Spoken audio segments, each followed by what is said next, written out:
So the next thing is my next film. The film is called Have you processed the fact that now you're back? Receding was not fully thought out. Just started doing less work and then I did less and I did less. So it wasn't impulsive.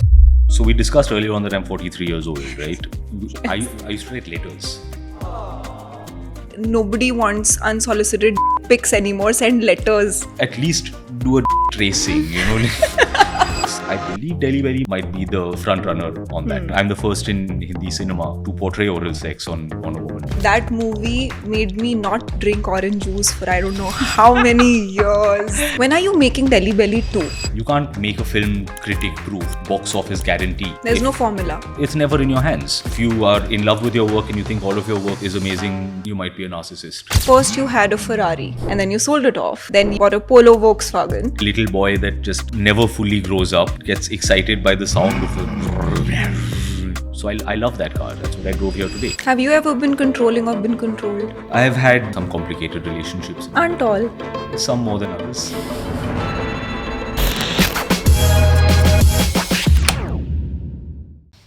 This is not a bad impromptu set. Yeah? There are flowers, there are books, and then there's Imran Khan in the frame. But पता है आपको देख के कैसी vibe आती है कि जैसे I was observing you all day today and मुझे देख के बस एक वाइब आ रही थी कि यार जब ये इंसान कभी भी यू नो ट्रैफिक में फंसा हुआ होगा या फिर you know if there is ever a fight on the road and if he is you know part of that road rage और whatever you would never abuse in Hindi. I don't, by and large, I do try to mind my language. I forget Hindi or English. I don't like to use curse words unintentionally, shall we say. It is not that I am prudish. It is that I believe how well can you express yourself without resorting to 2 or 3 basic, swear words. And you save them and you preserve them for the time when you really want to use them. That way, when you actually do swear at someone, then it means something. It means something. It carries more. It carries more weight. So my opinion is that the more you use curse words, the less their weightage becomes, and therefore, when you want the weight, you bring it out. But even in the moments that you do, Hindi में तो नहीं करते हो. You don't look like the kind of a guy जो ऐसे हिंदी में बोलता होगा.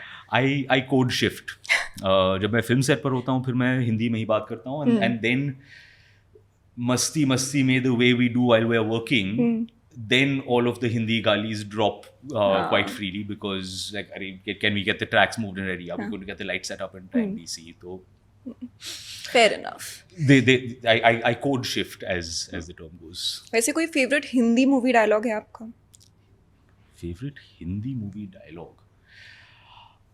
I've been going through a little bit of a classic Bachchan revival because his 70s filmography is just iconic. And he's got yes, this is not from the 70s. This is Agnipath, which is an 80s film. But his line about मैं फेंके हुए पैसे नहीं उठाता. There's this just quiet badassery to it, which is also kind of Bachchan's thing. His therav and his ability to be badass without show and without minimal effort. Yeah. Is just I think there's something to be learned for all of us actors. No, I agree. Also because पता है जब भी कोई मेरे से मतलब पूछता है, for example, if I ever use the word gravitas, and if I have to give an example and explain it, I think Amitabh Bachchan, the way he carries himself with the bass in his voice and everything, I think that is gravitas. So, that comes. But, so, okay, first things first. How does it feel to have made your comeback? Or, have you processed the fact that now you're back in the field? I've never viewed it really in that way that I went away and then chose to come back. My receding was not fully thought out. It was just a slow process that I just started doing less work and then I did less and I did less. So it wasn't impulsive.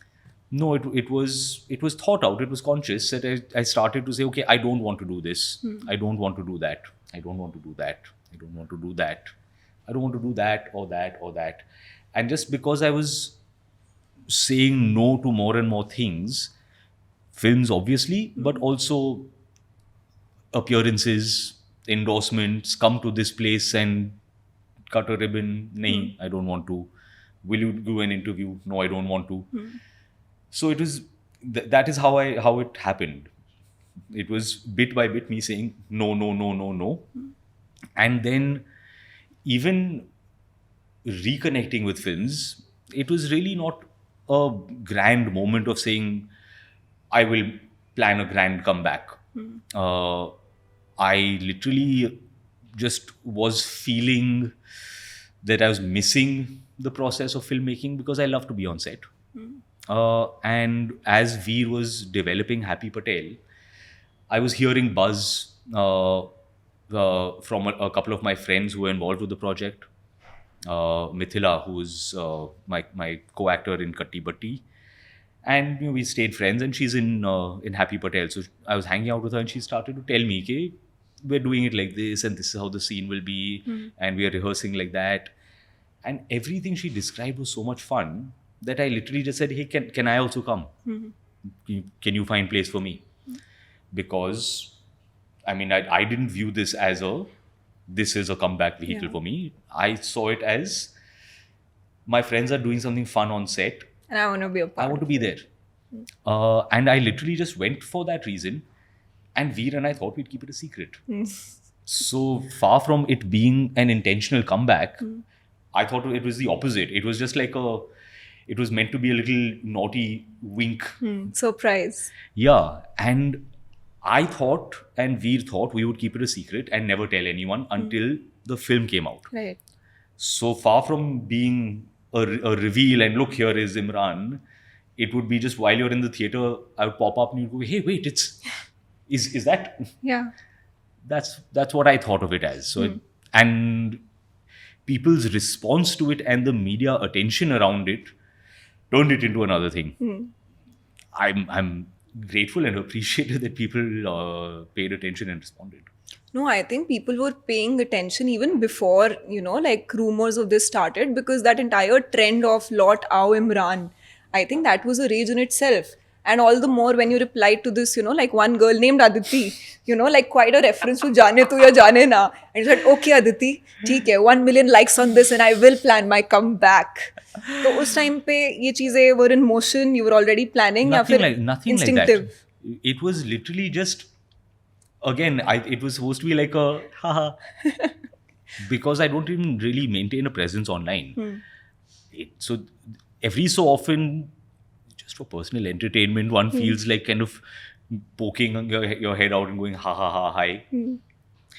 And it snowballed. It became a thing. Yeah. So suddenly I found myself at the center of a lot more attention than I Signed had up for. Yeah, than I had anticipated or that I was even pursuing. And it's because I suddenly found myself as the focus of attention that I felt that I have to respond. Up until that point, if someone called me and said, "Hey, would you do an interview?" I'd say, "No, I don't want to talk. What do I talk to you about?" And here suddenly, because this hashtag and Lotao was Imran, happening, it was reaching me, and I started to feel like, oh, I somewhere have to reply. People are knocking on the door and asking me a question. Then I have to respond to their question. Like, hi, here I am. I had not made a movie. People were, acting as though I had a film. I was like, I'm not making a film. I don't have a film to show you. Okay, I'll start making a film. So then last year, so this is all after Happy Patel. I went in and I shot for one day in 2024. In 2024, Feb, March, I went in and I did one day of work on Happy Patel. And that was then. Since then, I found myself kind of drawn back into attention and having to kind of now reckon with this. Oh, make a film. So I did. But itna ironical hai कि for somebody who did not actually view this as a comeback and had no plans of officially doing anything, like it was all unplanned for you, right? I mean, us regard mein agar dekha jaye to in the last couple of years there are only probably two people, okay, two celebrities who've like made an iconic sort of a comeback and reinvented themselves on social media. One is you, and the other has been actually Zeenat Aman. Because like from 2015 to 18, like if I see your Instagram, it was you posting photos, right? Just about what you were doing. It was like you documenting, "Ha, okay, I'm here, I'm shooting for this, I'm doing this, I'm traveling here." Cut to 2023, 2024, we started seeing you share stories behind those photos, right? And longer captions. You were still documenting what you were doing, but you were also sharing your thoughts. It was almost like something has changed in the last couple of years. Something has shifted, and I particularly remember this one post जहाँ पे आपने address किया था I hate love stories. Love story का spelling, it feels like I'm wearing wrong, like shoes in the wrong feet. And I found it quite fascinating. Also gave us an insight on how your mind functions. So what changed in those years? Part of it, I think for any creative person, you've got your complications and your difficult relationship with the work that you do. Yeah. If you are in love with your work and you think all of your work is amazing, you might be a narcissist. But in my case, and I think in the case of most thinking artists, you are looking at your own stuff and going, Cringe. yeah, I wish it were better. I wish I'd done this. I could have fixed that. If only we had. That is by and large the relationship that one has with it. And somewhere within this, I had picked up an extremely negative voice that kind of just would drag it all down. It is all shameful, terrible stuff. So you should discard it and disregard it, which is what I did for a long time. I removed myself from that life and from that identity and said, this is not me. But वो voice खुद की थी negative या फिर it was the people around you? Ultimately, the voice that you may pick up influences from the outside, of course, but then the question is, do you take it in and internalize it, or do you reject it? And I took it in, and it's when you take it in and plant it in your head that it becomes even more powerful. Yeah. Because then you're carrying it around with you, even if the other person is not there. That's when it really becomes powerful. And that is the way that I carried it with me, a constant negative voice. Whatever it is shit, this is bad, this is garbage. And that is no way to live. And I started to realize as I was connecting with the audience, as I was talking through whatever my films were, and seeing the messages that people would send back to me, I started to adjust my lens and say, "Acha, whatever the flaws that I may see in the film, that anyone may see, totally valid. But what of the view of someone who likes it? Somebody out there saw this film of mine and said, I like it. Whatever its flaws are, I like it. And here's my love. I love this film." Yeah. And I started to say, what if I look at it through their eyes? Because as anyone who has ever made anything, if you ever put pen to paper and just made a small drawing and showed it to somebody, and one person says, "Hey, that's nice," it feels good. Yes. Now, what if, and can't that one person's love also make you feel good? Yeah, it can be enough. We start to think, because we're making films and we're thinking it has to be 100,000, 10,000 people, 20 million people must love. But what if one person loves? Will you accept that? Or will you say, "Nee, you're an idiot. You don't understand cinema"? Nee. Yeah. Say thank you. Yeah. So now my approach is that look at all things through the lens of someone who cares for it and try to always be that person as well. Then you start to find that things are just happier. It's a happier way of looking at the world. I agree. And like since the last 2 years, because 2024 mein I think आपने start किया, you shot for Happy Patel, and now we're in 2026. So one is your journey with social media, one is your journey with public perception, but the real physical journey that you've undertaken again, once again, where you're back in the industry, how has that been? Like, is it easy to sort of come back, navigate, network, or is it a little, one step forward, two step back sort of a thing with you? So here again, I am approaching it in a slightly different way. Okay. I have this belief that that we can adjust the game. The tendency is that you view the game as an ongoing, pre-existing, that you have to join and follow the rules. There's a cricket match going on. The rules of cricket are preset, and we all have to join in. You're batting or you're bowling. Are you fielding? And here it is. This is all. Yeah. And the score determines where you fall in the rankings. That's certainly valid if you enjoy cricket. But I believe that we can adjust and shift what it is that we want also. For me, I love to make movies. But I love it as a form of creative expression, and I like to do the work. I am not. I'm not chasing, and I'm not excited by star ranking. I am privileged to be financially very comfortable, so I don't have to worry about the finances. One doesn't want the film to be a loss-making proposition. Yeah. Your producer must get money back, but I don't need to enrich myself. Just I need a basic salary to work, but these are not motivations for me.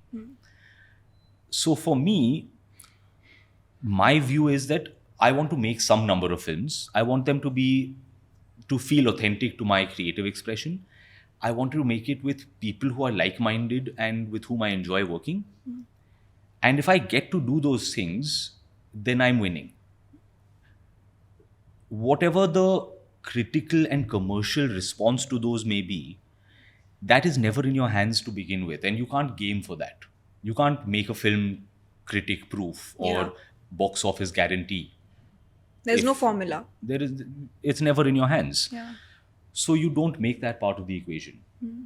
You make a film that you like and that you believe in, and whatever its fate is at this moment, my belief is that you have to take the long view of it.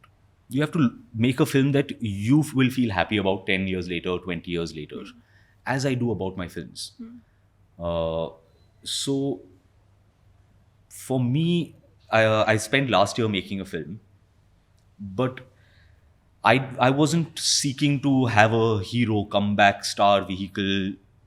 I wanted to explore a certain creative space. So I called a couple of friends who are creatively like-minded. My friend Danish Aslam, we made Break Ke Baad together, and we are creatively very in sync. So he and I started talking about a story that he had. We roped in two friends of ours who are producers, and we said, "Hey, these two friends of ours are producers. Danish is a director. I'm an actor. Can we make a film together? Right. Can we make this film together?" We approached Netflix with the project. They greenlit it. So somebody has given us money to make a film that we like with a group of friends. It's a victory. How the film will be, we will do the best that we can and have the best, we will put our best creative efforts into it. How it will be received is not in our hands, but we know how we have made it. We've made it with love and with joy. And to me, that is winning the game. And if I get to do the same thing a few more times in life, I'm already getting to do something that most people don't get to do. Yeah. So this is how I view it now. You adjust your perspective and your view of what is success. You're 43 or you're in 40s, right? I'm 43 now, yeah. Okay. So, as somebody who has spent almost 4 decades on this planet living, what do you think actually matters in life eventually? Love and peace. It sounds simple and trite, but ask someone who does not have one or the other or both of them, and you know the value of that. Uh, the love of a few people in your life, and a few people upon whom you can shower love, and a sense of peace and the ability to just lie down at night, go to sleep with your heart feeling calm. These are tremendously underrated, and I believe if you actually would do a straw poll out there and ask how many people feel like they truly have these, people would stop and go, man, you're right, I wish I had more. Yeah. I wish I had more love to receive and more love to give, and I wish that I could go to sleep at night without my heart racing and without my mind racing and without, And without feeling lonely, I think. yeah. So where I'm at now, these are the things that I think give one the most value in life, and the absence of which one feels most sorely. You've experienced those moments? Absolutely. And this is where one really sees and understands that when you feel the absence of that, and when you become aware of the effect that that absence has had upon you, and thereafter when your heart and when yourself fill up with these, it's a feeling of nourishment and a feeling of drinking water when your body was dying of thirst. That's what I needed. You come back to life. But in those moments, jab, for example, you've experienced a heartbreak, how have you processed a heartbreak in life? Because I think a lot of people just go through the motions of life. They don't really stop, pause, reflect, and process. The heartbreak is perhaps too singular a thing, and tends to approach it from a romantic love Romantic. perspective. No, it's because it's more than that. Uh, I think that one in one's 30s starts to bump up against certain things that you had not imagined or seen in your 20s. In your late teens and in your 20s, when you go through school, college, and and become a young adult, we all kind of enter our 20s with one little book, one manual, instruction manual of how to succeed at life. And we try to hit those and follow those markers and those guidelines. And I started to find in my 30s, you will encounter circumstances that are not mentioned in the book. Out of syllabus. Yeah, like there isn't a chapter that describes this thing, and sometimes you feel like some of the instructions written in the guidebook are not working. I'm trying it. I'm doing it exactly like they said. Why is it not working? What's wrong? And that is where you start to have a sense of existential dread, existential fear. What am I doing? Am I doing the right thing? Yeah. And that is where the fears and all of these the dark corners start to seep into your life, and where you mostly our instinct is to try and push them away, Yeah. following the manual. Don't focus on the negative things. Go to the gym, exercise, and treat yourself. Buy a new thing, and maybe you'll feel better. Yeah.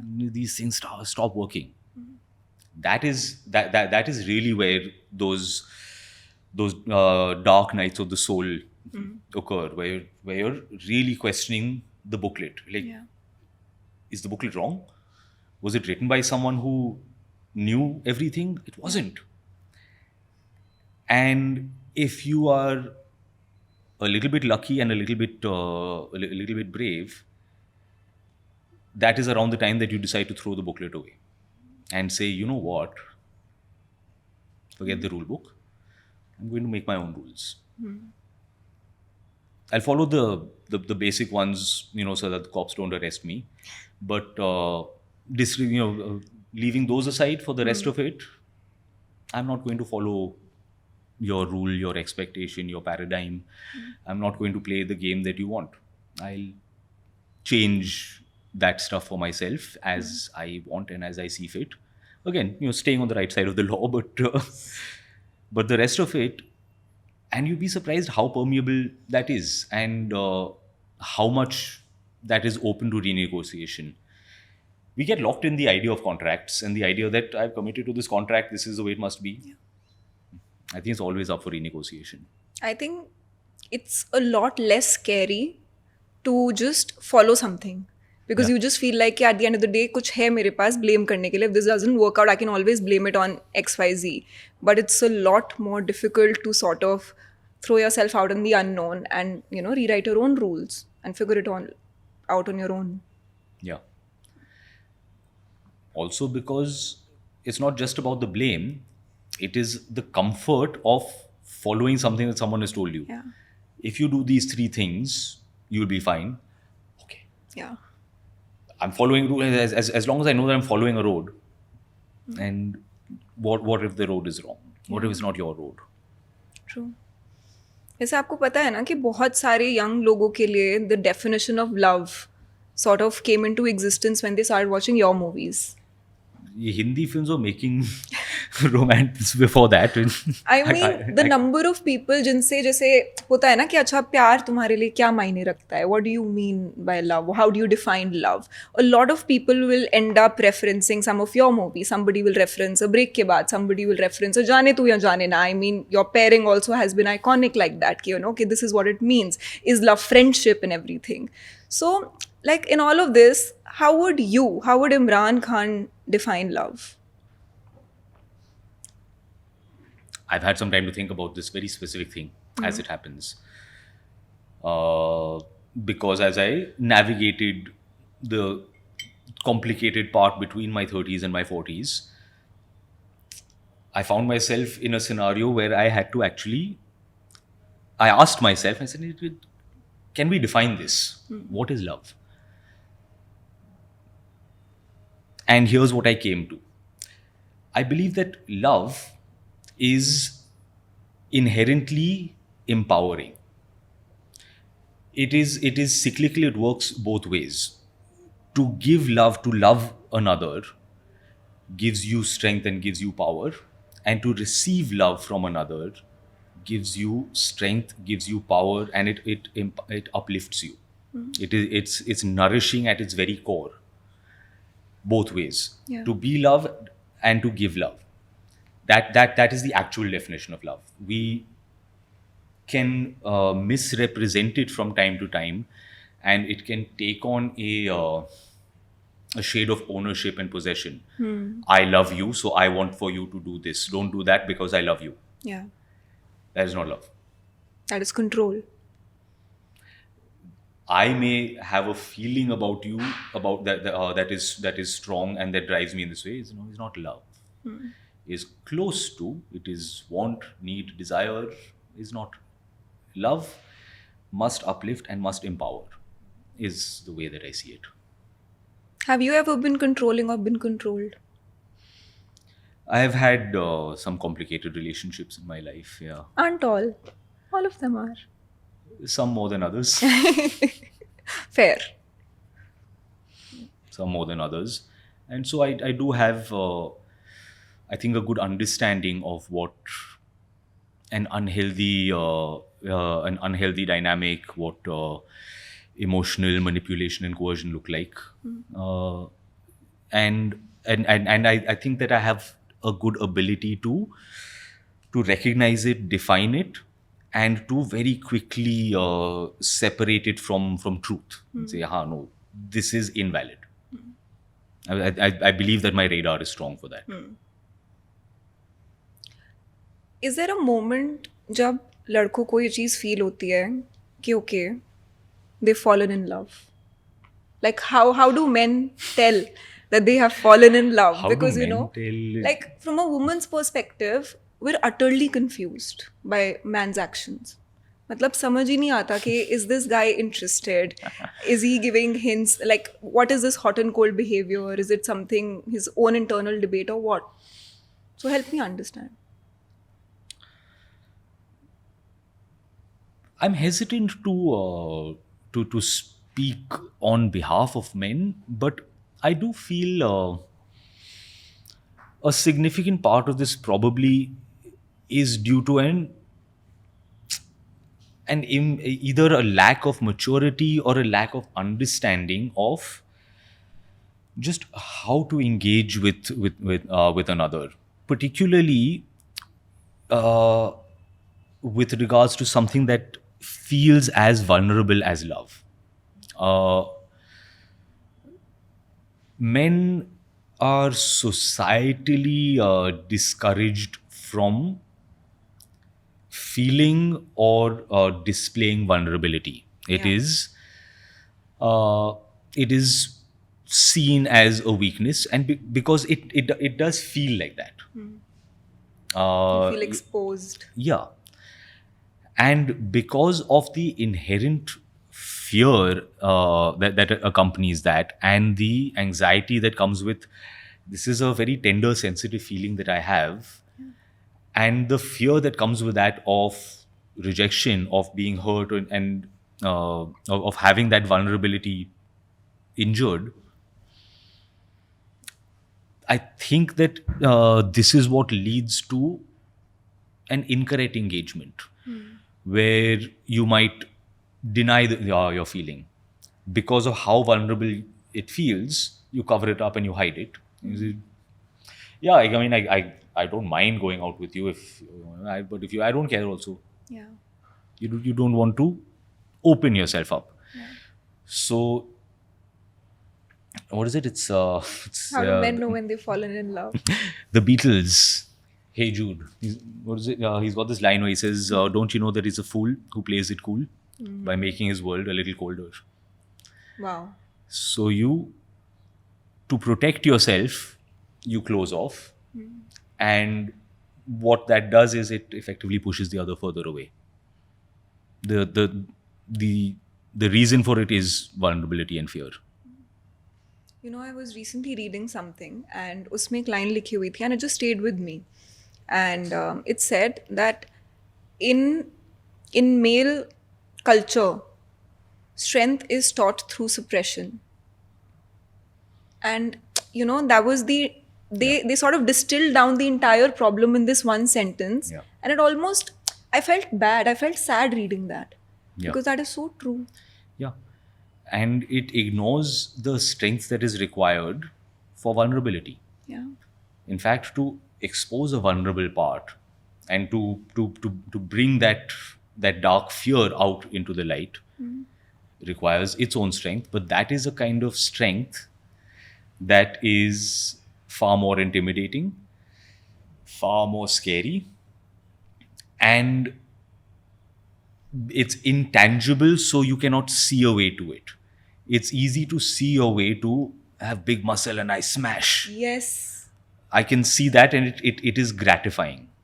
It is a simplistic child's version of strength. I have big muscles, I have big strong, and I smash. The macho vibe and feel. Yeah, so that is an easier thing to envision. That strength is I can envision and see. And replicate also. Maybe. Maybe not also, who's to say, but it's easier to see yourself in than to see the strength of emotional vulnerability. Yeah. That is a scarier thing. Yeah. You know, this reminds me of this one trope which goes around society right now, and it's called, you know, how men glorify and sort of idolize this entire the beast in me. That, you know, like I'm a beast and beast mode on and all of that. And people have sort of attached the meaning of being a beast for a man to certain ideas. Okay, big muscles, goes to the gym and drives a car and you know, whatever, is a stud, basically a stud boy image sort of. But I just feel like it doesn't have to be limited to that. Right? I mean, you could be a beast in many different ways. Rather than that, my desire would be to reframe the definition of that. If you're actually living like a beast or an animal, that means you are living in balance and in harmony with your environment. Yeah, and with yourself also, and with your emotions. Absolutely, which yeah. I feel like is deeply lacking among men, because I don't think they know what it is like to sort of, more than feel emotions, identify emotions. To identify, and also the trouble with a this the version of masculinity that is taught to us and that is propagated is a restrictive version of masculinity. It is kind of an amputated version that only allows for a certain range of emotional experience and expression. That men can feel emotion from here to here and express it from here to here at very, very loud volume. But these other areas, this other spectrum of emotion, is not for men. Any manner of emotional vulnerability, of fear, anxiety, weakness, tenderness, love for another is not masculine. So men are not allowed to feel for themselves within that area or even express.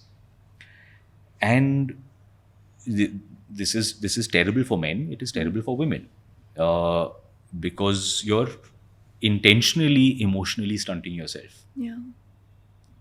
uh, and I reject that version and that narrative of the male experience. The idea that a man cannot receive value and emotional nourishment from certain types of relationships, experiences, uh, just parental love. It's weighted as mother loves child, but does father not love a child? Does a father not get anything from that feeling that you watch your child take their first steps? कुछ Do नहीं you होता not है. feel anything? It's doing nothing for you. Are you dead? What's up? In So fact, the father and the son relationship has almost been, I don't know, I won't say villainized, but been projected in a very fixed sort of a light. कि एक बाप और एक बेटा पूरे time शायद emotional distance रहेगा उन दोनों के बीच में. You know, the entire life will go through and pass them by, and they probably will never be able to just say, I love you or that I'm proud of you. And that sort of, more than limits the definition and the realness, I think it also influences people. it And reinforces that view that yeah, the father-son relationship must be filled with conflict. Certainly, that must be the case for many people. Parental relationships are complicated. Father to son, mother to daughter, father to daughter, whatever combination you look at, sure, there are going to be complications and nobody's parents are going to be perfect. But as you pointed out, by and large, our portrayal in films tends to lean very heavily towards this high conflict based father son relationship where the father tends to be some manner of violent, overbearing. patriarch. Yeah. uh, and I actually found myself having this conversation with a friend recently, where we were talking about father son relationships in films, and I asked him as a just a thought experiment. I said, "Listen, think of a really lovely father son relationship in a Hindi film," and his mind jumped to, he said, DDLJ. Anupam Kher and Shah Rukh Khan. Anupam Kher and Shah Rukh Khan. They've got these beautiful father-son scenes together where they're Yes. talking and they're vulnerable, and Yes. he's talking about, I love this girl, but I don't know how do Yeah. I win her heart? Maybe it's not meant to be. Am I a Yes. loser? And his father's Pumping him up and saying, encouraging him. yeah, it's like, Yes. I believe in you. Yeah. And love is the most beautiful thing. It's a beautiful father-son moment. Yeah. I remember loving it, and he said, "See, here's a lovely moment." I said, "Ha, correct." But that was 30 years ago. Yeah. Now, in the past 30 years, why is that the first reference point that his mind and my mind jump to? Is it because we're old guys? Maybe. But At least not old looking. but is it that we have tended in recent films far more to look at these difficult father-son relationships? And not to say that you shouldn't explore those. Of course, explore it. That's the range of human emotion. But are we exploring the other range? And the answer is, we're not. Uh, and I think that there is that we should. there is some value in communicating that and in showing that to people as a model. What as a young man, when I watched DDLG and saw this father and son interacting like that, it put a thing in my head that, hey, I can sit and have a conversation with my dad about, hey dad, I like this girl. Yeah. How do I approach her? And that my father can actually give me some wisdom. Yeah. Wouldn't that be nice to have a good relationship with your dad? I think it would be. We should do more. We definitely should do more. I mean, I just feel that in recent pop culture also, the examples that have sort of come in, right, they have also ended up glorifying a very different sort of a behavior. And uske baad pata hai, uske context mein. So, you know, like a lot of things in life are viewed in context. Suddenly, उस चीज़ के context में जब आप ऐसी वाली की equation देखते हो, this seems a little too weak and less memorable. I don't know. The idea, I believe that the emotion can still be strong, because that moment with these guys has stayed with me now for 30 years. I believe that these manners of emotion, that have empathy, that have a little, happy tears, to me it seems like strong emotion. And It's beautiful. so yeah, it's. I think that these the flavors of anger and violence and all of this, they're stronger flavors, and so it can be very overpowering to the senses, and you can just load up a lot of it, and it's like a lot of masala in a dish to cover up the fact that it's not very well made. Yeah. You can just load up the spices and cover it up. Do you think industry में लोगों को थोड़ी सी ज़्यादा responsibility लेनी चाहिए, या फिर ये चीज़ एक्नॉलेज कर लेनी चाहिए अब इस पॉइंट पे आके कि what you're doing and the profession that you guys are in, it does have an impact, because a lot of young impressionable people are watching your content and drawing inferences in real life, in real time? I'm always cautious about talking about the morality of films, because I do not want to either be the person or have a situation where we apply an absolute morality to cinema or to self-expression, or to say that we should we must use it as an educational tool. Messaging will be very heavy-handed, and that's not the intent ever. Or if it is, it's generally poorly done and clumsy. That being said, I do have a belief that as creative people, as people who are making something, we're putting our efforts into something. We should carry ourselves with a sense of responsibility. The work that we do is the work of emotional manipulation. That is storytelling. Yeah. We will poke at a button inside you to provoke laughter. We will poke at a button to provoke a sense of romance, of longing, to provoke fear, to provoke hatred. We know that this is what we do. Our work is emotional manipulation, and if we are good at our craft, we do it well. Bearing this understanding, I believe that we must have, each one of us, a sense of individual personal responsibility, knowing that we are putting something out that is playing with the emotional response of an audience and of a viewer, and it is displaying something to them, and potentially normalizing something for them.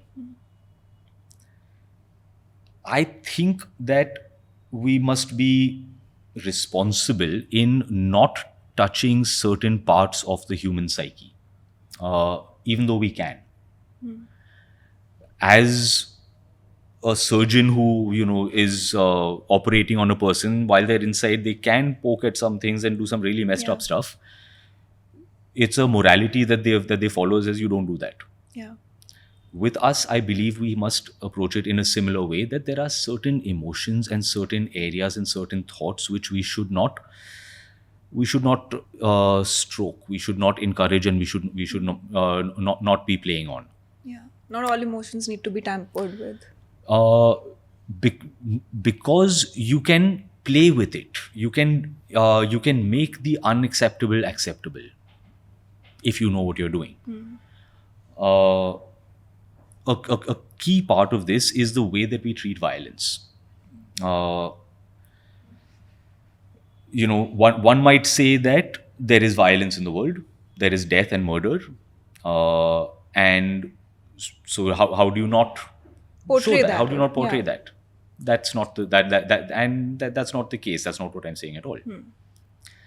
Rather, it is the way that we portray it and the way that we feel about it. Because any manner of violence, if you were any of us were unfortunate enough to be in a situation where you witness something violent, you're out in a public place, two people get into a scuffle, one person seriously injures another person, Yeah. maybe takes their life. Imagine that you have witnessed something like this in front of you. It would be stressful and traumatic. Yes. The witnessing of a violent act is stressful and traumatic because it is stressful and traumatic. That is the truth of it. If you are not stressed out by it, if you are not traumatized by it, there is something wrong with you. Yeah. There is something significantly psychologically wrong with you. Sorry. Within film, we are able to normalize the feeling and make you enjoy violence because we set it up from before. This is a very dirty villain. He's an evil villain. He molests women and he tortures children. Now we can feel really good about committing violence upon this person. With the right music and context setting and everything. And we can build it up to the point where you are in a bloodlust and you're cheering and you're cheering and you're cheering as they crush this person into tomato ketchup. Yeah. Like, yes, we feel great. That is a fucked up feeling. Yeah. You're not supposed to feel that. We can make you feel that. You're not supposed to feel that. And if I'm making you feel that, I'm wrong.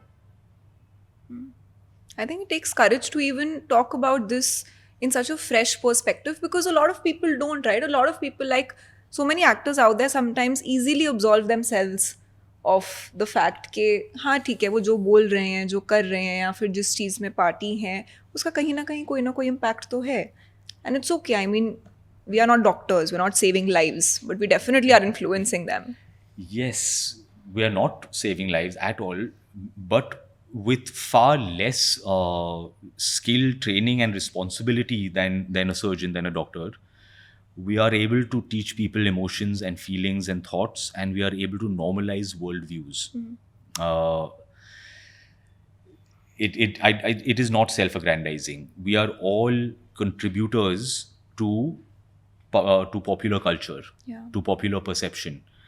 The work that we do may never approach anything like high art, but it still shows people something. It teaches people something, even without being intending to be educational. You're adding to societal discourse. You are changing the flow of society. Imran, how was your relationship with your father growing up? So my parents divorced when I was very young. I was about 3 years old, and I moved back to India with my mom. My dad was there, still stays in the US. And when I was about 7 years old, my mom remarried.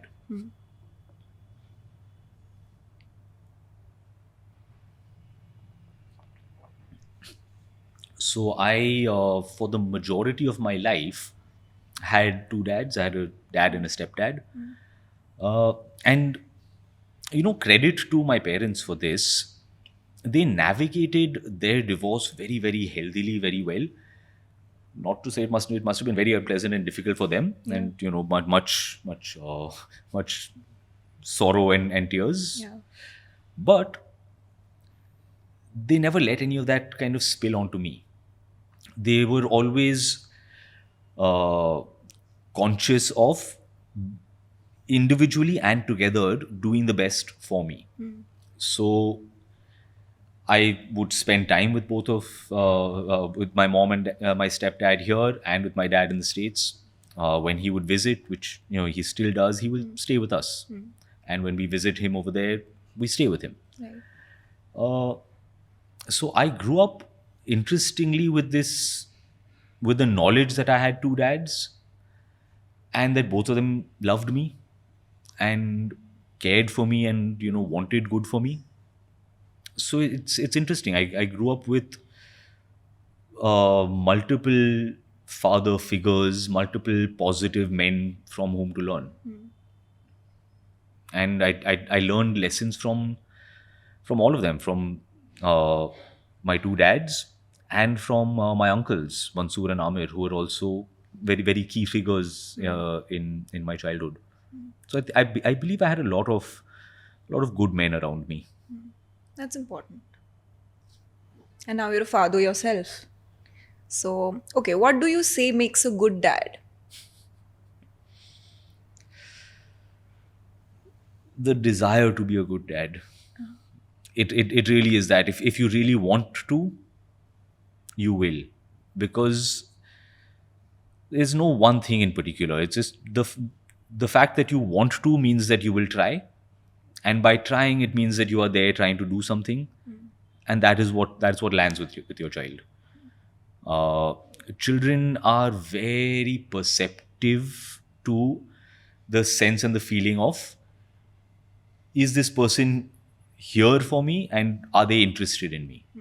And that's really all that they want from a parent, the feeling that you like them and that you're interested in them. All other things are variables and will adjust the way that they must. At its heart, if your child feels my parent likes me and is interested in me, they feel good about it.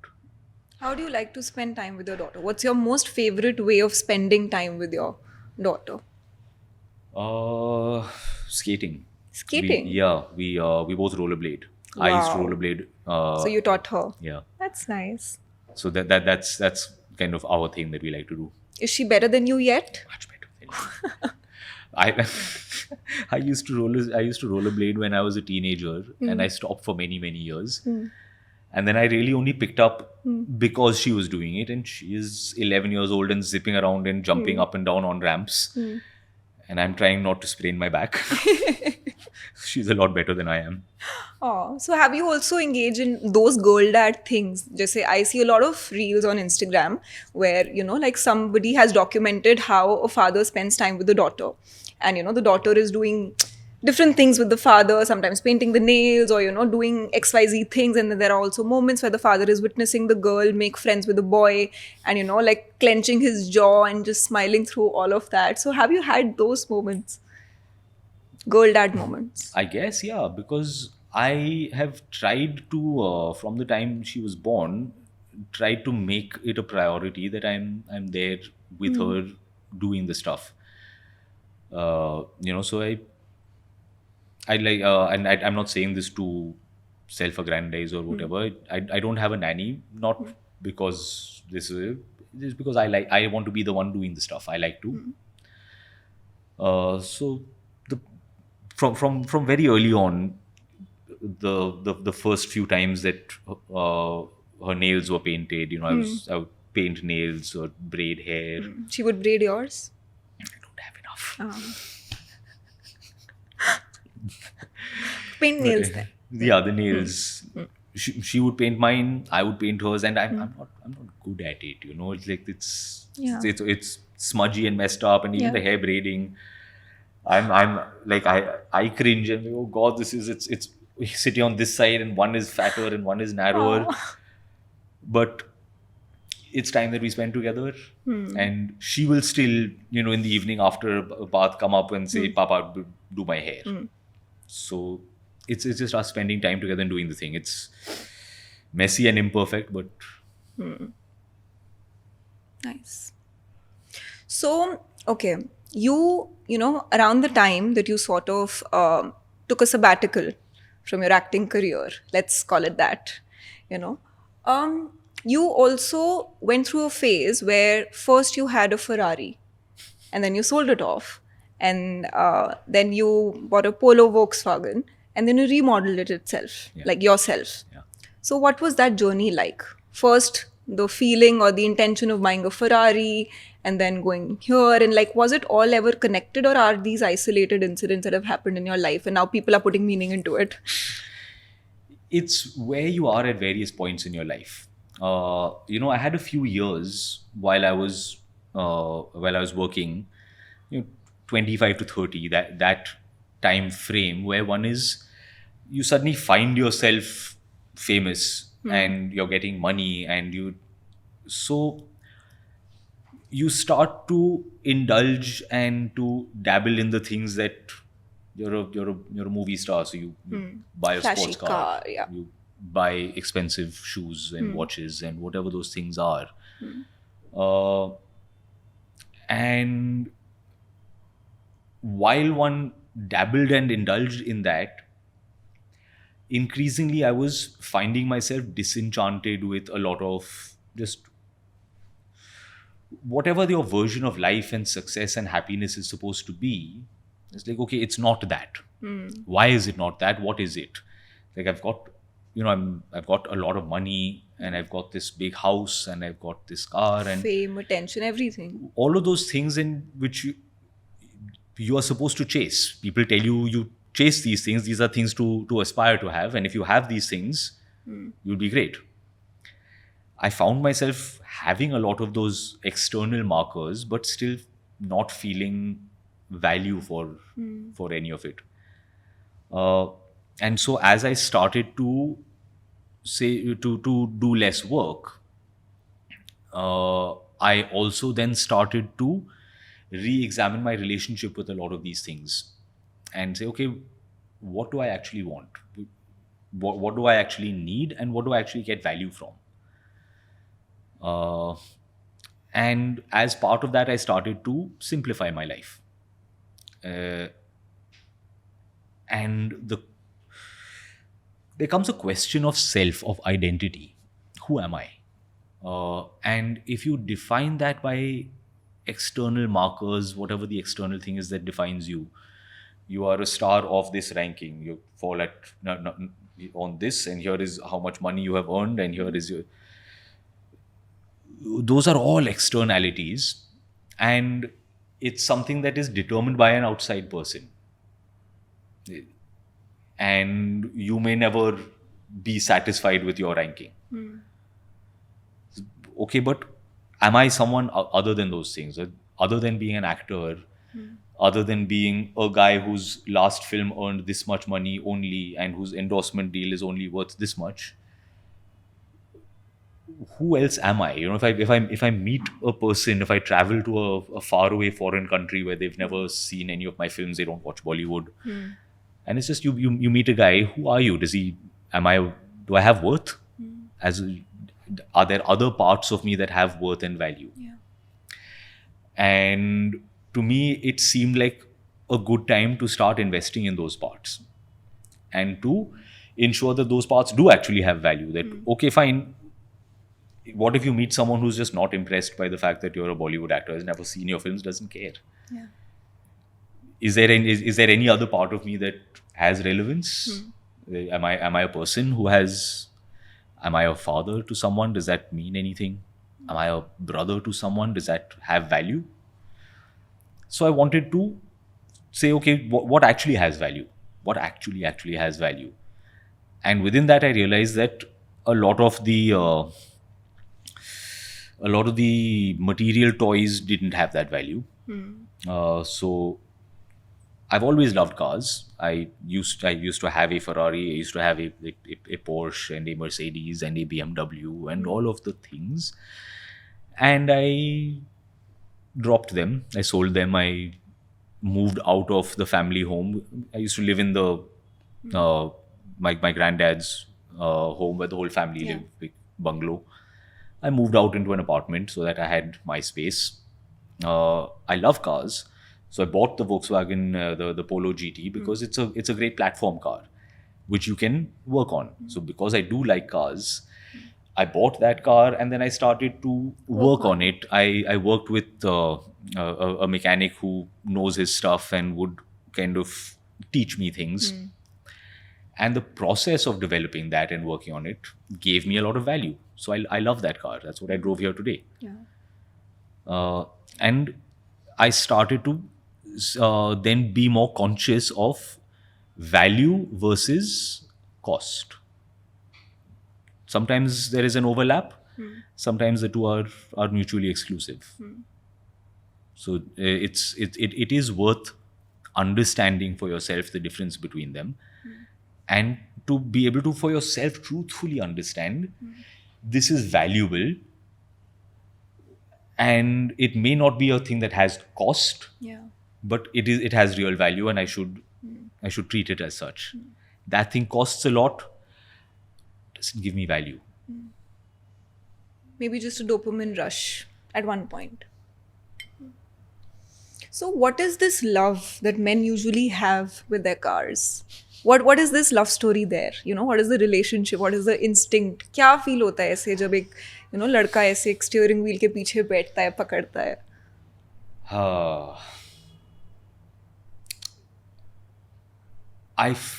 I wonder if this is a part, is a little boy that just never fully grows up, that gets excited by the sound of a Engine revving. You're like, it makes a loud noise. It makes a loud noise. It's probably a not fully developed little boy inside who's excited. Yeah. I think it really is that. It's because it triggers all of those parts of the brain that triggered when you were 3 years old, 4 years old, and heard a sound of a motorbike going past, or saw a car with some cool lines and an edge on it. And you're like, oh, it looks so cool. It's the same parts of the brain, and suddenly you're 4 years old again. किसने सिखाई थी आपको गाड़ी चलानी? My dad taught me. Yeah. My dad. How old were you? 17? 17. Not bad. मेरे भाई ने तो छुप के सीखी थी. अच्छा. जब डैड घर पे नहीं होते थे, वो नीचे गराज से चुपचाप रिवर्स करता था, एक राउंड मार के आता था और वैसे ही पार्क कर देता था. This one time he did it while it was raining, and my dad saw tire tracks, and he was like that, but I did not take the car out today, and that's how he got busted. So you had no stories like this where you were a bad boy with a car? Nahi, I was very, very late. In fact, I didn't learn to drive until a lot after most of my friends, and I didn't have or want a car until much later. Ye bhi, I was well into my 20s when a lot of my friends had cars, and I was still a train and rickshaw guy. I was without that stuff. So जब फिर आपने सीखी, did you have a phase where you went crazy with it? Races and like flexing the car, and I can do a drift sometimes. I'm not proud of that part of life, but when one was 18, 19, and I first got my hands on a car. It was the family car. I didn't have my own, but ghar pe there was the old Maruti 800, which I was allowed to use. And certainly I drove it faster than I should have. When you see the stuff in the films where they skid the car, and you think that Maruti 800 doesn't do a drift, for anyone who's out there who's wondering. If you try to pull the handbrake, it just stops. Oh dear. But we tried foolish things. There are times you think about what you did when you were 16, 17, 18. And I'm often amazed that I made it out alive with all of my fingers, 9 of my toes. All 10 toes and fingers intact. 9 of the toes. What's the story there? Come on, you have to. Does Imran Khan have all 10 of his toes? Comment down below the answer. Yes. And I will check it for you. I'm not telling you the truth right now. Oh my god, people with feet fetish will go crazy listening to this. But it exists. Have you actually paid attention to the current dating culture and the Gen Z world of swiping left, right, and center, ordering a date like you order from Swiggy, Zomato? I mean, I know about Tinder and the dating apps. I've never downloaded. I've never been on it. So I don't know which way you're supposed to swipe if you like the person and which way I think you swipe right if you like it, you know? If you like the girl, you swipe right. You know, like people will say it's like, oh, I'm going to swipe left on that. Is that good or bad? Swipe right. I'm going to swipe right on this. I'm like, swipe right. Acha hai ya bura hai? So, I mean, so is there a special app for feet people or? OnlyFans. But वहाँ पे आप अपनी category choose कर सकते हो. If you're into feet, if you're into, you know, like faceless bodies and all. Apparently, people are making a lot of money through it. Faceless bodies. In the sense कि don't reveal the face, but reveal the assets. I suddenly got a shiver of, okay, we're not talking about horror. Yeah. Okay. But if you were ever on a dating app, what would be your bio? I hate apps. I hate chatting. I hate it. It's like, Really? So what is your game whenever you've been in love if you hate chatting and texting? so we discussed earlier on that I'm 43 years old, right? I used to write letters. Shut up. Are you serious? That's how it was when I was 15 and I was badly in love with my that girlfriend at the time. She lived in a different city. I was in school in Bangalore. She was in school in Madras, now Chennai, but then it was still called Madras. We didn't have cell phones. It was the 90s. Long distance calling was pretty expensive, so I would save pocket money, and once a week I could call her. But other than that, that is so romantic. This is how we had to do it in the old days. Youngsters are forgotten nowadays, but can guys please take inspiration from this behavior? I mean, nobody wants unsolicited dick pics anymore. Send letters. At least do a dick tracing, put it on the page, do a tracing around it, and say, I thought of you when I traced this. But फिर flex कैसे करेंगे size? Gentlemen, I will leave that up to you. You can embellish as you see fit. But just don't just take a picture on your phone. Trace it out on paper. Yeah. On parchment paper. Yes. Thank you so much, gentlemen. So, there's this online debate about this one thing about who should pay on a date. Should you split or not? Have you ever split the bill on a date? I'm trying to think. My recollection is that I've always tried to, and this again is a generational thing, but I grew up with this thing of you're the guy, you do the paying and the opening of doors, and perhaps that's reductive to women in this day and age, and so it never came from that place. But I think I still carry some part of that, the thing of no, let me do this part. That being said, I've from time to time found myself without a wallet or something, and I'm happy to accept for my date to pay for the meal. What's the most romantic thing you've ever done in love? I don't know.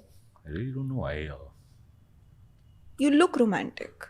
And clearly, if you've been writing letters, then you are also. One is writing letters out of a necessity. It's easy to romanticize it now. Yeah. Back then, True. Like by the time you're on page 6. True. Fair enough. I guess I tend to view romance in the details rather than in the gestures, in your intent and in your presence and your engagement, rather than I'm terrible with the flowers or suddenly lighting candles. I don't do those things. So what is your love language then? What do you do?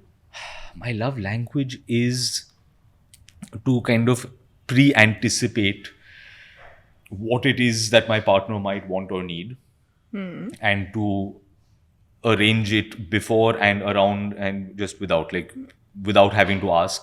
It's like, here's the thing, here's the thing, here is to to preempt your need. So you basically are one of those fictional men that women romanticize when they read novels and all. Because ये सबसे बड़ी difficulty होती है, right? किसी भी relationship में कि, the woman never wants to overtly express कि this is what I want. Like, why should I have to tell you that this is what I want? Why can't you understand by yourself? Why do I have to mother you about these things? So if you're getting that right, that's quite something. Up to a point. I think if you speak to anyone who's been involved with me long term, certainly there will be the downsides also. Yeah. Okay, fair enough. Okay. Have you been cued in with what's going on in the world lately? I think I'm fairly up to speed. I like to think of myself as being on top of things. Nice. That could have a very double meaning. Whatever. But We're not making one of those Bollywood films. No? When are you making Delhi Belly 2? Let's talk about that. I have to address the elephant in the room. Are we on top of things, world events? फिर उसका कुछ नहीं हुआ. I thought you were I'll leading come somewhere. back to it. But okay, right now when we're talking about what kind of films need to be made. Delhi Belly. Yeah. Truthfully, we have never come close. Truthfully, we have never come close to having a good idea for Delhi Belly 2. Okay. You've tried. We have had conversations between Abhinay, the director, Akshat, the writer, Kunal, Veer and I, Aamir, all of us at various points, we've had conversations. We have never come close to having a proper idea of here's how we can actually revisit the film, because it is really kind of a plot of just circumstance and chance. It's these three slackers who just find themselves dropped into the middle of a big mess, and they're trying not to die. Yeah. And they escape by the skin of their teeth and manage not to die. So it's hard to reopen that story and take it anywhere. I don't see how it can feel authentic.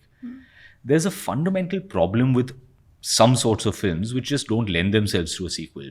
If we'll use James Bond as an example. In any James Bond film, we introduce James Bond. We all know James Bond. He's driving an Aston Martin and drinking a martini, and some new villain emerges who's going to blow up the world. And we need James Bond to stop the villain. He wants to stop the villain. He will stop the villain. And he will continue on his martini drinking. And then in the next film, we can have a new villain. Yeah. Because it's plot. Yeah. In a film where the plot is your character journey, particularly relationship films, Jaane Tu, for example, because people also ask about Jaane Tu sequel. Yeah. The plot of Jaane Tu really depends on this Jay and Aditi finding their way to each other. Yeah. There isn't an external plot. Once we've resolved that, you can't reopen it. There's nowhere to go. So these films, while I love them and are much beloved, I don't see how to. So with neither of these films have we ever come close to actually saying, here's a good idea, let's try it. I can totally imagine how difficult and, you have to be so sure if you're going to touch it again, because the first one, you've managed to create something iconic, right? Something that has lived through the test of time, because till now there are, and while I was researching for you before this podcast, I was going on this platform called Reddit. I don't know if you're aware of it or not. I'm a long time Redditor. Oh, wow. Oh, do you comment and everything? I have a stealth account. I've been on Reddit since, I would say 2012. 2011, 12 is when I signed up. So I'm a long time Redditor. So clearly there must be nothing that surprises you anymore, because if you're on Reddit, you have been exposed to everything out there. Yeah. So there are, actual subreddit threads which talk about like nuanced portions of the film. One of which recently caught my attention was where people were talking about the scene where you go down on a woman, right? And women were commenting about how this is, like it can only happen in Bollywood movies because real life relationship mein dekho ye to nahi ho raha hai. I also, correct me if I'm wrong, internet, step in and correct me if I'm wrong, but I believe this is the first that I'm the first in Hindi cinema, Indian cinema, whatever, to portray oral sex on a woman. Yeah, I believe so. I don't remember. Matlab back in the day, there were two flowers making out, Yeah. right? And we've come to a place where we will have kissing and sex scenes, Yeah. but man on woman oral sex, I believe Delhi Belly might be the front runner on that. Nice. If you know about another one, you can't reach me, so don't tell me. Yeah, don't let us know in the comments.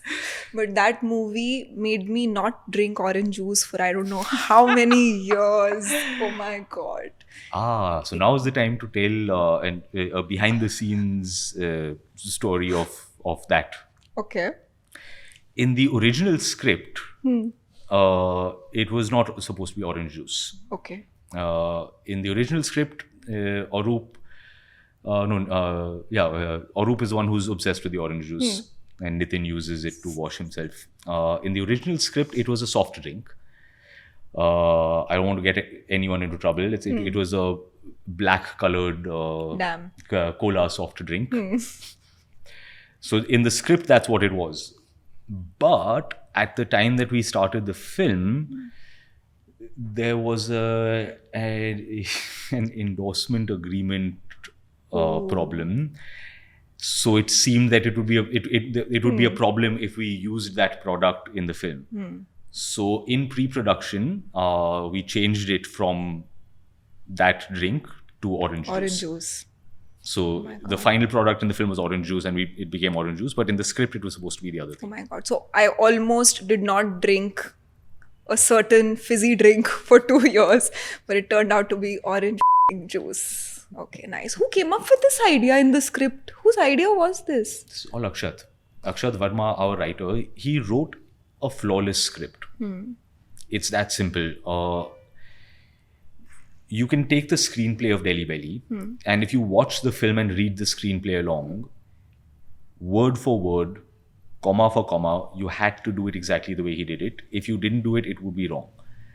There's a rhythm to how he wrote the dialogue. So if he wrote cannot, you say cannot, you don't say can't. Can't. If you say can't, the line won't work. We quickly realized this in rehearsals as we were doing readings. The second you went slightly off the script, it would collapse, and we're like, oh, it's wrong. You have to do it exactly the way he's written it. Some people's dialogue is like that. Tarantino's dialogue, Aaron Sorkin's dialogue, David Mamet's dialogue. There are writers whose dialogue is just so, and you have to do it that way. You can't change it. Oh, it's that thought through. Yeah, if it is properly thought through, some makers might force you to do it that way, and they may be wrong. But there are some artists, some writers who write it so perfectly that you have to do exactly that. This is also Jaane Tu. This is Abbas. Abbas's script for Jaane Tu, again, word for word, beat for beat, is what is on the screen. You can read the original draft of the script along with the final cut of the film.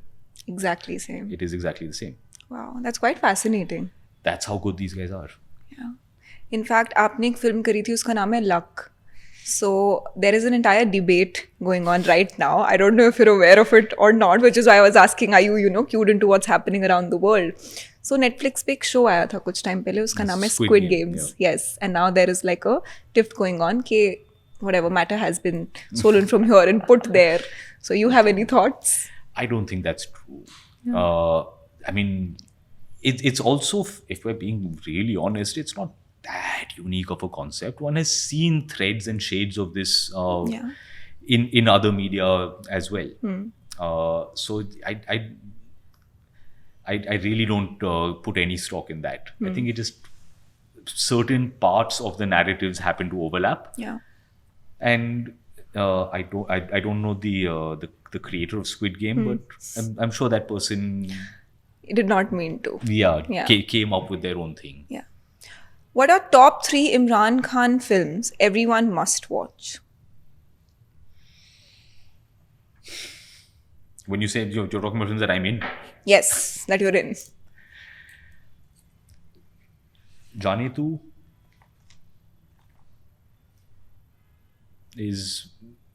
and Delhi Belly are two films that are, I guess, two very important sides of me.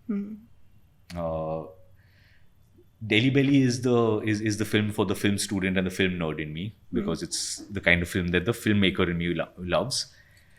Jaane Tu is for the audience part of me, the one who watches films and in search of a particular feeling. There's a certain emotional experience that I crave from films. Gentleness, empathy, kind of a feeling of love and warmth. And Jaane Tu has this. It feels like a comforting hug.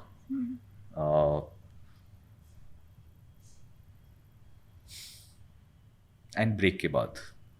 These are the films for me that are kind of a strong expression of my creative sense, my creative sensibilities. Good thing I watched all 3 and more. In fact, for the longest time, I was really obsessed with your film Kidnap for some reason. I think, I was at that age in my life where I was just recently introduced to Stockholm Syndrome, reading all of those erotic thrillers and everything that, I just felt like, that's an angle. Not that... Be kidnapped by... Matlab, it had its own charm. And it was problematic and all, but it had its own charm. Yeah, I mean, I understand because a lot, there are major parts of sexuality, of erotica that play with inappropriate spaces. And within a healthy sexual dynamic, one can explore those. So I understand the thing that you're talking about. All of the stuff plays in, sure. Yeah. But yeah, Kidnap walks the line. Yes, it walks the line. There is a... I think I spoke about this in an interview that there is a part of it that I still feel uncomfortable about, which is there is this kind of sexual assault bit that my character kind of manhandles Minisha, which is in the final film, and I've never liked. It did not sit right with you. Yeah. I was uncomfortable performing it and filming it through that time. And even now, I don't think it adds anything of value to the film. Imran, do you feel proud of yourself and the work that you've done? Yeah. Which is different from thinking that it's very great. I don't think it's very great. But I've made films. I love films. I've made films with, good intent. And frequently I have made films with people who I love and respect. And that's amazing. It literally is about contextualizing it for yourself. That put aside, you can critique it any number of ways, and you can find any manner of shortcomings. But if you just, for yourself, if your metrics are, I like movies, I get to make movies, I get paid for it. From time to time, I get to work with people who I like and respect. And from time to time, I feel really good about the film that I've made. These are all great blessings, great privileges. So yeah, they're all my work. I put time and bits of my life into it, and I made it with people who also did the same. So for whatever it is, you look at it and say, yeah, this is what we did. I'm proud of that. I read something recently, and it said that the only 2 people that you need to impress in life is your 10-year-old self and your 80-year-old self. Yeah. And that made quite sense to me. Yeah. Fact अभी हम कुछ देर पहले बात कर रहे थे that how it's extremely important to train your mind just as you train your body. And I do feel that you are one of those few people or few actors who does have a very high EQ, which is quite refreshing. um, but while we're on the subject, I have to ask you that you're 43, you still look as fit as ever. What kind of an effort goes into looking like this? Because a lot of people will just sit and credit genes or metabolism. That is a major part of it, if I'm honest. Okay. I'm blessed with a very good metabolism, so I don't get fat. By and large, I've got healthy skin. So a lot of this stuff really is just genetics and good luck. Beyond that, I try to live a healthy lifestyle. I used to smoke cigarettes in my 20s. When I turned 30, I quit. So no nicotine. I largely gave up drinking alcohol. It just my body can't handle it. In my 20s, I would enjoy it, and even the hungover mornings would be okay and manageable. Yeah, and in my 30s, I found that also, like, I just feel like I'm going to die, so I can't. So it really is just that, a lot of good luck and a little bit of conscious healthy living. Just don't smoke cigarettes, don't drink alcohol, try to eat a balanced diet, and that's about the extent of what I do at my end, and I'm supported by good luck. But that is simple and effective.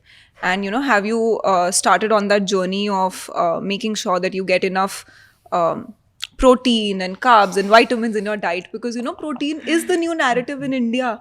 I mean, everybody is talking about protein. It's almost like their protein, how they get a sugar rush, now there's a protein rush. I also feel it's important, which is why if your body requires protein supplements, you by all means you should add that in your diet. Sure. I mean, through the time that I was working as an actor, I was also trying very hard to build this like amazing superhero physique, and so you're doing a lot of weight training, lots of whey protein and creatine and glutamine and leucine and like all of the supplements. Yeah. Also because it helps you in recovery if you were training that hard and everything. Yeah, but all of it is kind of driven by this desire to fit a certain physical model. And ultimately, I just stopped caring about that and stopped wanting to do that. And so even my view on fitness and on physical beauty adjusts. As like, okay, look, I'm a thin guy. I'm not going to be whatever it takes to do that. I've tried all of this stuff and I can't. So now, can I be healthy? Can I be flexible? That's been the big thing. So for me, yoga is now much more valuable than weight training. It's like, can you touch your toes and can you balance? That's what I'm after.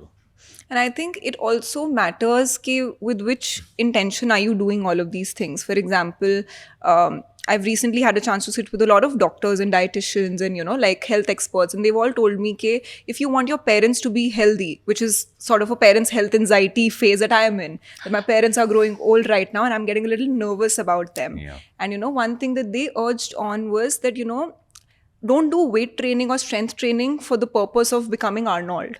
Do it so that when you're older in age, you don't have to take support of somebody else while walking.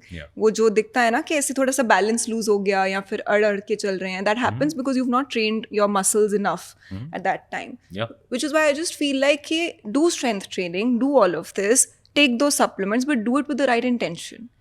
Don't do it to... Yeah, with an understanding that one is seeking to build health and longevity, not that you're chasing a physical ideal.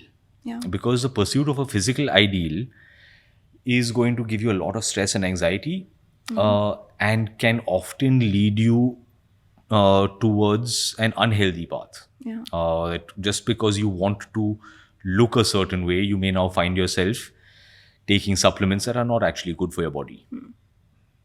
So yeah, that is certainly a trap that I think people are more susceptible to than ever before.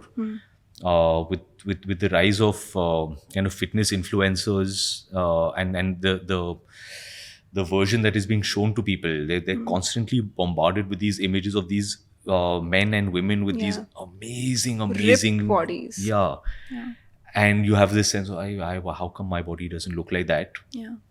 I think that it can be dangerous for people who are emotionally vulnerable.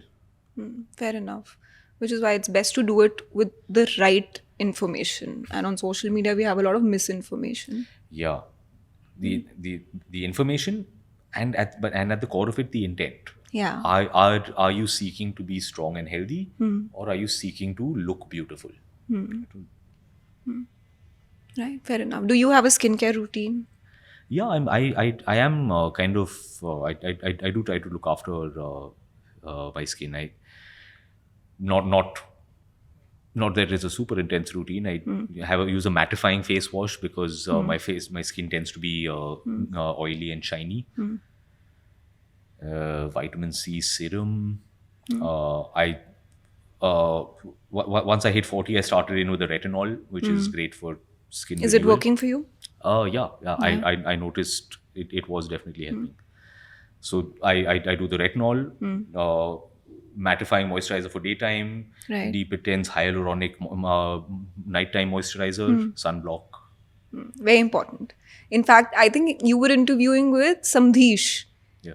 And the way that podcast or the way that interview started was you putting moisturizer or what was it? Moisturizer or sunscreen? No, that in fact was like a mattifier. Oh. I didn't have it's unfiltered with Samdish, so I showed up with no makeup artist, no hairstylist, Right. nothing. It just, that being said, I didn't have a little bit of personal vanity. I didn't want to look too sweaty, so I put so it's like a mattifying toner. That's what I do. Got it. Love a guy who takes care of his skin. I mean, it's equally important. Yeah. Although, how was the experience of shooting with the Samdish? He's known to be a character. He is an entertaining guy. I enjoyed chatting with him. We actually had like a 4 or 5 hour chat, which he cut down to an hour. Wow. There's a lot more stuff there. If maybe start an online movement, release the Samdish cut, the extended Yes, cut. please.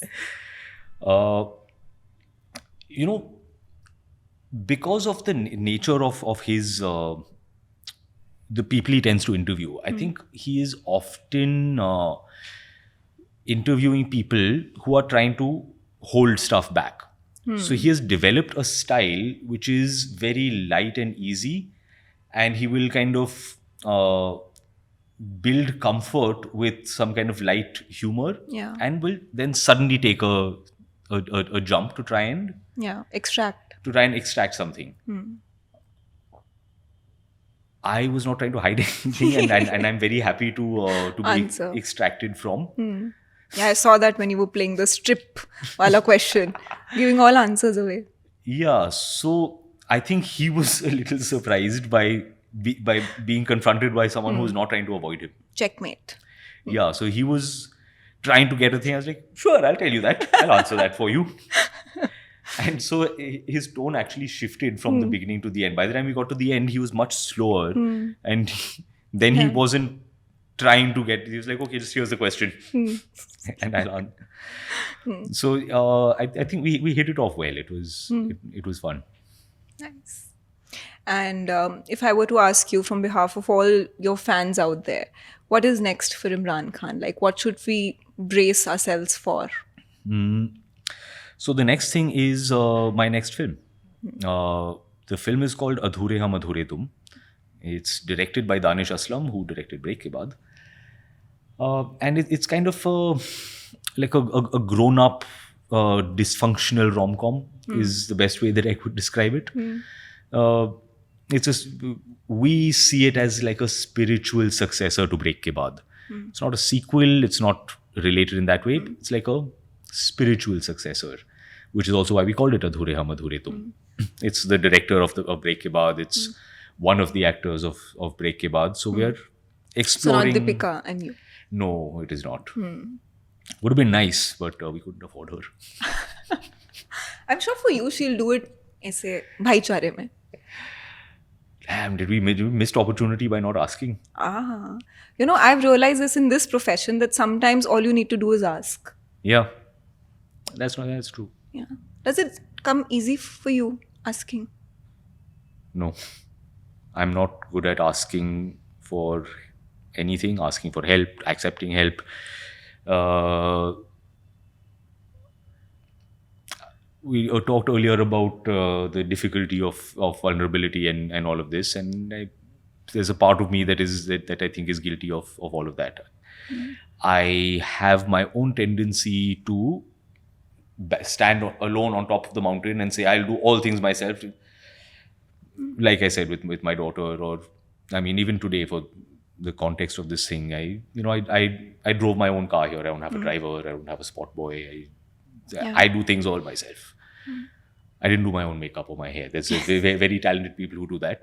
But I did set the lighting, and I'm operating camera before I sat down. So that part I did take care of myself. Yeah, we'll release that footage. It's a very male thing, right? Doing it all by yourself. Yeah, it is a part that I am aware of, and I struggle with letting go of that thing. Like, no, I'll do it. I'll do it. What is that? I'll do it. Like, delegate, relinquish, allow other people to do things. Yeah. That is that's the big thing that I'm working on in my life. Allow other people to do things. And give you more power. Like wishing more power to you to actually be able to get to a point where you do that, because I know it can be tough. Thank you. And for all the young boys watching this, what is that one piece of advice that you would probably give to an 18-year-old right now who is feeling lost in life? The first thing is that it gets better.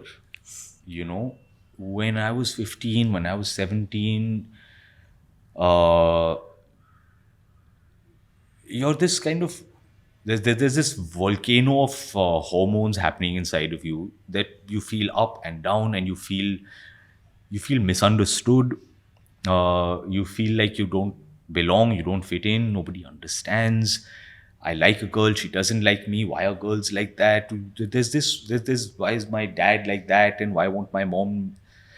There are all of those things, and it feels like this is how it is, and it's hard.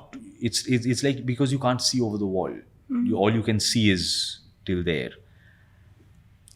and for that version of self, I wish I could tell that version of self that there's lots more. There's so much more. Yeah. There's so much more life. Like, where you think you are.